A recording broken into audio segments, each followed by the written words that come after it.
ایک عیسائی بادشاہ نے چند سوالات لکھ کر حضرت عمر کو ارسال کیے اور ان سوالات کے جوابات آسمانی کتابوں کی روح سے دینے کا مطالبہ کیا۔ عیسائی کے سوالات یہ تھے: نمبر 1، ایک ماں کی شکم سے 2 بچے پیدا ہوئے اور دونوں ایک ہی وقت میں ایک ہی دن میں پیدا ہوئے، پھر ایک ہی روز دونوں کا انتقال ہوا۔ ایک کی عمر 100 سال بڑی، دوسرے کی عمر 100 سال چھوٹی ہے۔ یہ دونوں کون تھے اور ایسا کیوں کر ہو سکتا ہے؟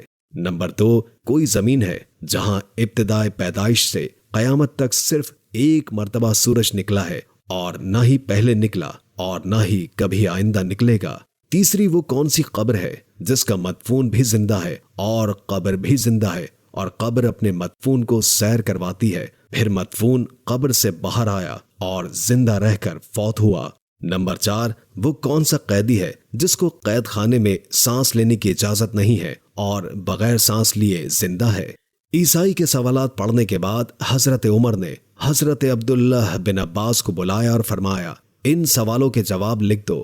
تو حضرت عبداللہ بن عباس نے ان سوالات کے جوابات تحریر فرما دیے۔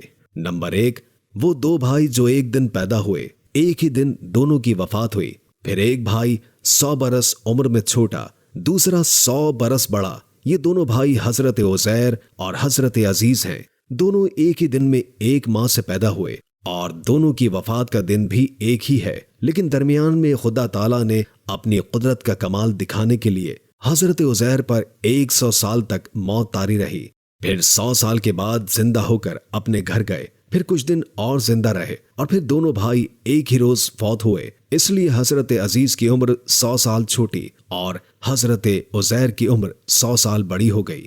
نمبر 2، وہ زمین جس پر ساری عمر میں ایک مرتبہ سورج نکلا اور نہ ہی پہلے کبھی نکلا اور نہ ہی کبھی نکلے گا، وہ زمین دریائے قلزم کی تہ ہے جہاں فرعون غرق ہوا۔ نیز حضرت موسیٰ قوم کے ساتھ پار اتر گئے تھے۔ حضرت موسیٰ کے معجزے سے دریا خشک ہو گیا اور دریا کی تہ کو آفتاب نے بحکم خدا بہت جلد خشک کر دیا۔ حضرت موسیٰ اپنی قوم کے ساتھ دریا پار کر گئے اور فرعون غرق ہو گیا۔ اس زمین پر ساری عمر میں سورج صرف ایک مرتبہ نکلا اور آئندہ بھی نہیں نکلے گا۔ اور وہ قبر جس کا مدفون اور قبر دونوں زندہ تھے اور قبر اپنے مدفون کو سیر کراتی رہی، وہ حضرت یونس علیہ السلام کی مچھلی تھی۔ قبر بھی زندہ تھی اور مدفون بھی زندہ، اور مچھلی آپ کو سیر کرواتی رہی، پھر آپ مچھلی کے پیٹ سے باہر آ کر زندہ رہے، پھر وفات پائی۔ نمبر 4، جو قیدی قید خانے میں سانس نہیں لیتا اور بغیر سانس لیے وہ زندہ رہتا ہے، وہ بچہ ہے جو ماں کے شکم میں قید ہے اور خدا نے اس کے سانس لینے کا ذکر نہیں کیا اور نہ وہ سانس لیتا اور پھر وہ زندہ رہتا ہے۔